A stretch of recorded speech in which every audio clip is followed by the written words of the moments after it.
So we continue with our analysis on SB 1588. This particular bill was passed last year. It added and amended and repealed certain code sections in the property code dealing specifically with homeowners associations. And so we're going to be going through those particular sections one by one. The one I want to talk about is kind of controversial. It was very contentious in the committee hearings when it was being debated and being discussed. And it deals with Texas Property Code 202.018, regulation of display of certain religious items. So this particular section prohibits a homeowners association from enforcing a deed restriction that prohibits a homeowner from displaying certain religious items, either affixing it to their home or placing it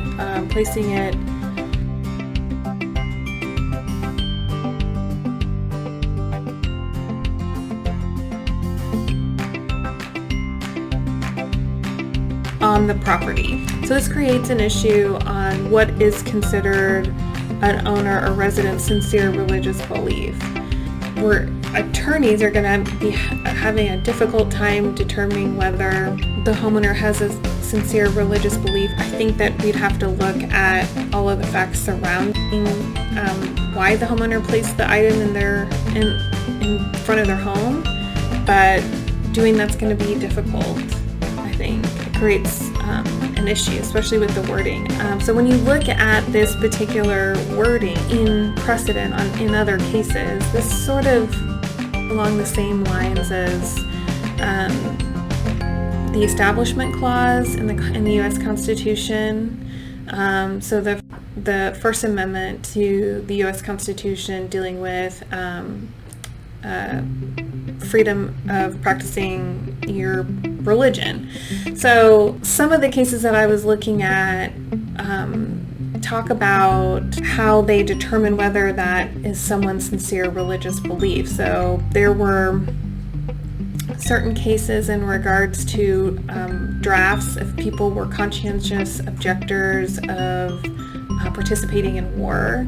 They didn't want to handle guns, they didn't want to hurt people or kill people, and they were talking about, in that particular case, whether the person believed that they are subject to a higher power over the government. And they went through a long analysis of this person's belief. They didn't particularly believe in one God, and so we went through a whole analysis of that too.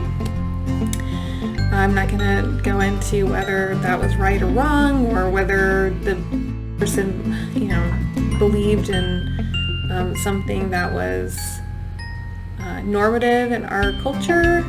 That's just not the point. But the point is, how do we figure out what someone's sincere religious belief is? I think that's problematic in the wording. This code section also allows the homeowners association to prohibit the religious item if it threatens public safety, if it violates a law other than a law prohibiting this display of religious speech. This one is also problematic. They can prohibit the religious item if it contains language, graphics, or any display that is patently offensive to a passerby for reasons other than its religious content. If it's installed on homeowner association property, they can restrict it. If it violates any applicable building line, right-of-way, setback, or easement, or it's attached to a traffic control device, a street lamp, fire hydrant, utility pole, or fixture.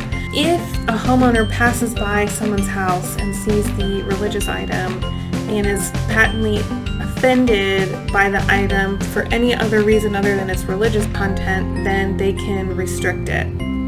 This injects the board of directors in conversations that I think that they shouldn't. They're being placed right in the middle of two homeowners that one has a sincere religious belief and the other one's patently offended.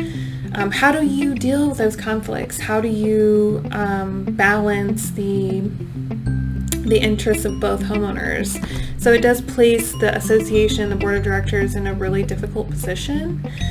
But I think What might happen, I don't know, but there will be a balancing test.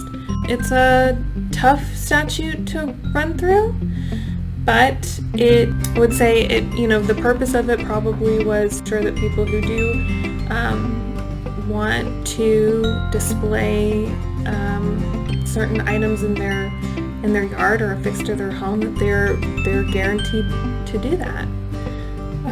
It creates a kind of a situation for homeowners association and lawyers and the board of directors where it's not clear what the outcome's going to be if we do have those conflicting interests. So again, this didn't give a whole lot of information, it didn't give a whole lot of answers, but sometimes that's what happens in homeowners associations. Sometimes that happens how the rule's going to apply in every single fact situation. And so we have to, I think it's important to talk about it. I think we have to discuss it amongst ourselves, especially people who work primarily in the HOA world, to figure out, okay, well, what are you doing and what are we doing? And how are we going to navigate this all together so that we can make sure that we're complying with the law? Thank you for watching. I will see you on the next